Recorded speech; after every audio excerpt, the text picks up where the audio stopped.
be with you. A reading from the Holy Gospel according to St. Matthew.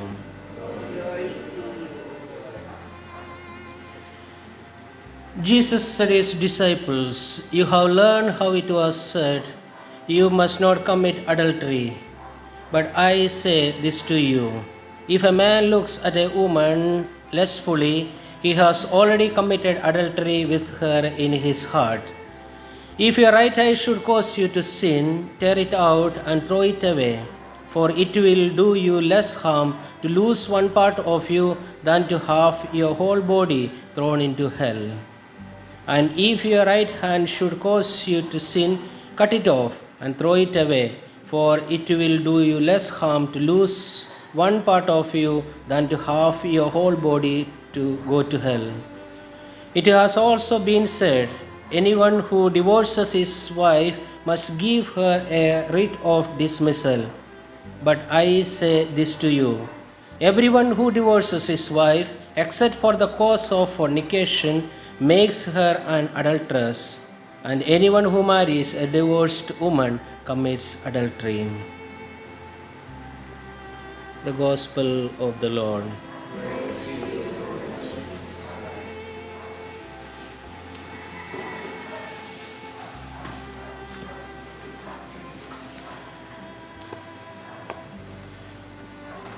Again, we continue with our Sermon on the Mount, and again we hear the words, "You have learnt it how it was said, but now I say to you." You heard it how it was said in the past, but now I say to you. And what does Jesus mean by if a man looks at a woman lustfully, he has already committed adultery with her in her heart? And I think it goes the same for, this commandment is not only for men.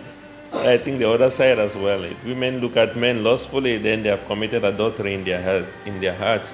What does this mean? There were two monks.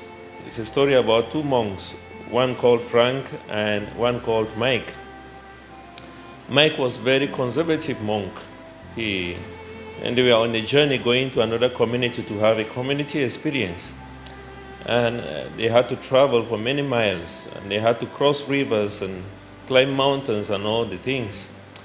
And Mike was very conservative, very holy, very focused. Michael was also a very good person, but not as conservative as Mike.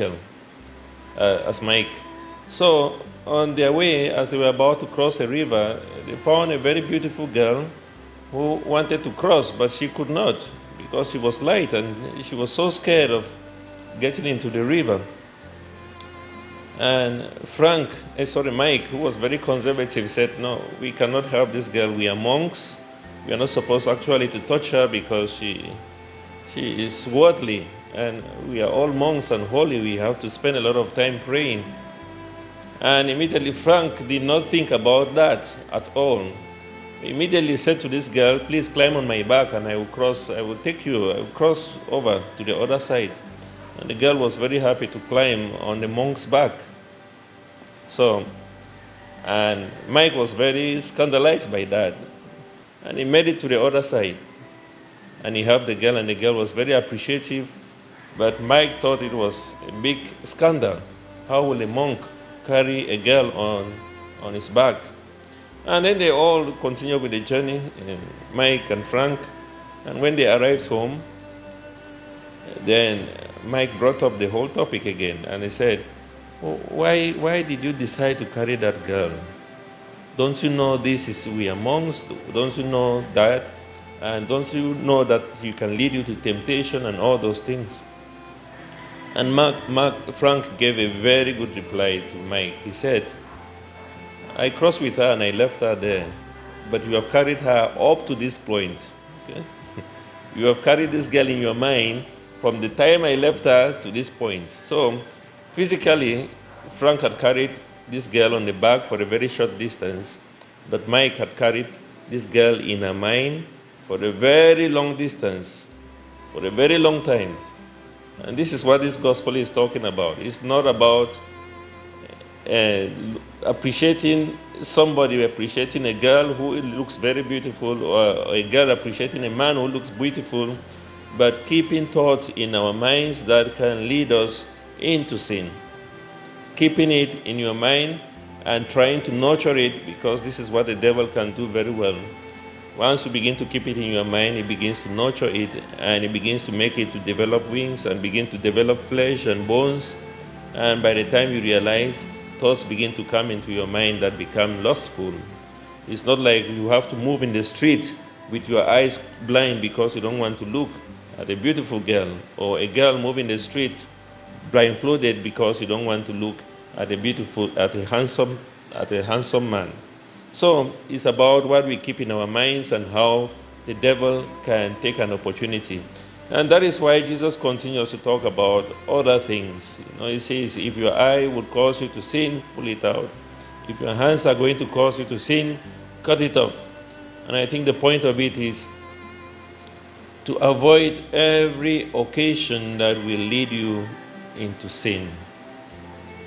If you know you are going to meet your friend, you're going to visit your friend, and when you visit your friend, things might happen that are not very pleasing to God, then it's better to avoid going to that place.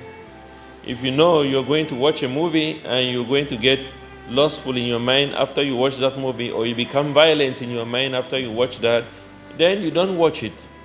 If you know you're going to go on your mobile phone and it's going to lead you to sites that are not very good, then you don't use that. If you know you're going to go to a place and meet a friend and all you're going to do is to gossip and talk about people, and it's very nice. All these things are very pleasing to the body to take in. But it is going to lead us to sin. If you know that you're going to meet your friend and all you do is not to read the scriptures or pray the rosary, but talk about people, backbite people and all that, then avoid going to that friend. If you know you have a friend you chat with, and when you chat with this friend, it always brings depression, it always stresses you and all that, then it does not bring you anywhere closer to God, then you cut off that relationship. You don't talk with that friend. You avoid chatting with that friend. If you know you are in a relationship that is going to lead you into sin and all those things, then cut it off. And I think the whole point of this is that heaven is so good that we won't afford to miss it with the things that are happening to us in this life. In the prayer of our Father, Jesus teaches us, and he says that we should always say at the end of the Our Father, do not lead us into temptation. In other words, we should not lead ourselves into sin. We should not get into a situation where we know if we get into this place, it's going to take us away from God. It's going to keep us away from God. And we continue to do that. So my dear brothers and sisters, Jesus gives us a very important lesson. It teaches us about something very important, that we have to be very careful and be able to discern. We know what is right and what is wrong. It's not written on tablets, it's written in our hearts. And we know those things that we would do that will keep us away from God. And Jesus just simply says, cut it off. Take it away from you. We can't afford to miss heaven. That's why I say anything that is going to cause you to miss heaven, it is not worth keeping. Anything that is going to make you to miss the relationship with God is not worth keeping. Cut it off. Because the love of God, being in union with God, is far better than any pleasure that we can get in this life. Therefore, let us ask God for the strength and for the grace, because it's not an easy thing. It's a very tough thing. We live in a world where we have our own desires. Our bodies are making its own demands for what we want to look at, what we want to talk about, what we want to see, what we want to touch, and all those things. The body is making those demands. And it's a very difficult thing to go against the desires of the body. Therefore, let us ask God for the grace and for the strength. And Jesus says it himself, that it's not by our power, it's not by our might, but by the Spirit of him who has called us to this life of being Christians. God has given us the strength, and it's what it says in 1 Corinthians chapter 10, verse 12 or 13, I'm not very sure. It talks about when God gives us the difficulties, he also gives us the strength to be able to overcome that. So we have the power, we have the strength to be able to overcome. It's not to say, no, I cannot avoid it. I cannot overcome this. No, we have become overcomers through the Spirit that each and every one of us has been given.